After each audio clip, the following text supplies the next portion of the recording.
17वीं लोकसभा के अंतिम सत्र का अंतिम दिन है और हमारे साथ इस वक्त मौजूद हैं ओडिशा के सांसद प्रताप चंद्र षडंगी जी। आपका संसद टीम में बहुत बहुत स्वागत है। आप भी 17वीं लोकसभा के सदस्य रहे और बहुत बड़े काम संसद में हो गए। आपके नज़रिए से कौन कौन सी उपलब्धियाँ? देखिए, ये लोकसभा अत्यंत महत्वपूर्ण है भिन्न भिन्न दृष्टि से। हमारा राष्ट्र के कल्याण के लिए, राष्ट्र का गौरव स्थापन के लिए, राष्ट्र की एकात्मता के लिए बहुत सारे महत्वपूर्ण निर्णय लिए गए हैं। संविधान संशोधन भी हुए हैं, कानून पारित हुए हैं। इनमें से कुछ विशेष के विषय में मैं बोलूँगा। जैसा आर्टिकल 370 का एलिमिनेशन हमारा राष्ट्र की एकात्मता के लिए एक बहुत बड़ा कदम है। एक देश में दो निशान, दो विधान, दो प्रधान नहीं चलेगा, ऐसा नारा लगाते हुए हमारे भारतीय जनसंघ के प्रतिष्ठाता, एक प्रखर राष्ट्र नायक डॉक्टर श्यामा प्रसाद मुखर्जी ने कश्मीर की मिट्टी में पैर रखा और उधर उनका शव लौट आया, वो नहीं आया। संभवतः उनको उधर हत्या कर दिया गया, ऐसा संभावना है विश्व में, इसलिए बहुत संदेह है। 35A भी हटाया गया है, 3 तलाक हटाया गया है। जैसे हमारा मुस्लिम माँ बहनों को जितना अत्याचारित होना पड़ता था, उनको भी सामाजिक न्याय दिलाने के लिए मोदी जी ने, अमित शाह ने एक बहुत बड़ा काम किया। और सिटीजनशिप अमेंडमेंट एक्ट, इसको पारित करके जिन लोगों का कोई दोष न होते हुए भी नेताओं के दोष के कारण वो अपना देश में भी शरणार्थी हो गए हैं। देश को टुकड़ा टुकड़ा करने का किसी को अधिकार नहीं था और भारत को कोई राजनीतिक, भौगोलिक, आर्थिक आधार पर विभाजित नहीं किया गया। भारत को सांप्रदायिक आधार पर विभाजित किया गया है और जिसके कारण वो ना पाकिस्तान में ना हिंदुस्तान में वो नागरिक मर्यादा उनको नहीं मिला था। उनको भी नागरिक मर्यादा दे करके एक ऐतिहासिक कार्य किया है। और अभी जो श्री राम मंदिर निर्माण हुआ, ये भी सबसे बड़ा महत्वपूर्ण काम है और अदालत का फैसला को इस पार्लियामेंट ने स्वीकार किया और राम मंदिर का निर्माण बहुत कम समयावधि में हो करके श्री राम लाला का प्राण प्रतिष्ठा हुआ। इसके अतिरिक्त बहुत सारे जैसा आदिवासियों का रिजर्वेशन। षडंगी जी, लोकसभा में इसके ऊपर नियम 193 के अंतर्गत चर्चा भी हुई। हाँ, आज इस विषय में चर्चा भी हुआ था।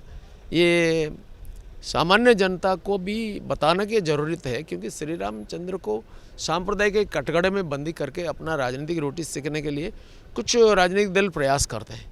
श्री राम जन्मस्थान में शौचालय बनाने के लिए एक बार भी एक नेता ने प्रस्ताव दिया था। उनको राम मंदिर मंजूर नहीं है, बाकी सब कुछ मंजूर है। श्री रामचंद्र को मानते एक संप्रदाय विशेष का नेता, ऐसा तो नहीं है। हिमालय से लेकर कुमारिका तक, अटक से कटक तक, सौराष्ट्र से गंगा सागर तक और सिंधु से ब्रह्मपुत्र तक, उत्तर दक्षिण पूर्व पश्चिम पूरे देश का ये राष्ट्र नायक है। और समाज में उपेक्षित, लांछित, वलित समग्र वर्गों को उन्होंने जोड़ा, सम्मान दिया, सबर को आलिंगन किया, पतिता अहल्या को उद्धार किया, कैवर्त का सेवा ग्रहण किया, सबरी का उच्छिष्ट भक्षण किया, सारा राष्ट्र को एकता के सूत्र में उन्होंने जोड़ दिया। इसलिए श्री रामचंद्र का जो मंदिर हुआ, ये कोई सामान्य मंदिर नहीं है, ये जन्मस्थान में मंदिर और एक राष्ट्र मंदिर है। राष्ट्र का समस्त मानवीय मूल्यबोध का ये प्रतीक होगा।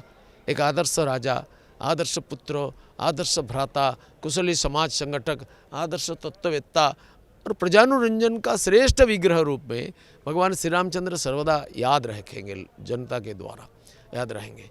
इसलिए उनका जन्मस्थान में जो मंदिर, इस सारा मूल्यबोध का आधार बनेगा और चरित्र निर्माण का एक आधार केंद्र बनेगा। षडंगी जी, आपको भी 17वीं लोकसभा के दौरान प्रतिनिधित्व करने का मौका मिला। व्यक्तिगत रूप से और अपने संसदीय क्षेत्र के लिए क्या उपलब्धियां आप मानते हैं कि ये बड़े काम हो गए? हाँ, हमारा संसदीय क्षेत्र में जो सरकार है वो इसका विरोध के बावजूद, इसका असहयोग के बावजूद बहुत सारा काम हुआ है।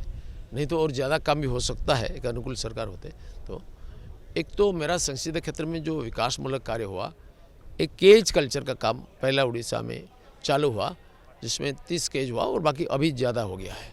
और बाकी फिशरी के क्षेत्र में कई प्रकार का, जैसा रंगीन मछली का चाष होता, खेती होता है और ब्रैकिश वाटर कल्चर, ये सब में बहुत हुआ। वर्कशॉप भी हुआ और एक CTTC का केंद्र हुआ है, 20 करोड़ रुपया दे करके केंद्र, संपूर्ण केंद्रीय अनुदान में ये हुआ, राज्य सरकार ने घर दिया है।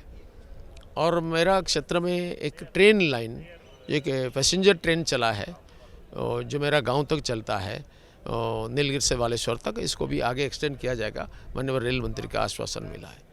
वो अभी अभी इसका उद्घाटन हुआ है। और एक सड़क है जो शेरगढ़ से झरना घाटी तक 125 करोड़ में पूर्ण केंद्रीय अनुदान में माननीय नितिन गडकरी के द्वारा मंजूर हुआ है। और एक जिनका डीपीआर के लिए माननीय मंत्री ने 6 महीने पहले बोल दिया, मैं इसको फॉलोअप भी करता हूँ। देरी होता है, कोई एजेंसी चेंज हुआ है जो टेक्निकल एजेंसी, वो बालेश्वर से खड़गपुर तक एक 6 लेन होने वाला एक सड़क है। और ये शेरगढ़ से झरना घाटी 4 लेन वाला सड़क चल रहा है। और इसके अतिरिक्त ऑक्सीजन प्लांट्स हुआ है और एक ये डैम बनने वाला है, कई ओवरब्रिजेस हुए हैं, अंडरपास हुए हैं सड़क में, रेल में, और रेल का ओवरब्रिज हुए हैं। और बाकी मेरा संसदीय क्षेत्र में बाकी हमारा एमपी से जितना हुआ ये सब सरकारी अनुदान से जो हुआ है। और CSR से लेकर के हम कुछ वैन्स दिए हैं, कुछ मेडिकल वैन्स, ALS, और ये इलेक्ट्रिफिकेशन, सोलर इलेक्ट्रिफिकेशन और RO वाटर प्लांट्स, ये सब हुआ है।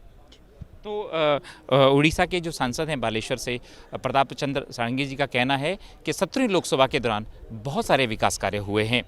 कैमरामैन रत्नेश और कैमरा सहयोगी प्रदीप के साथ पवन कुमार शर्मा, संसद TV, नई दिल्ली।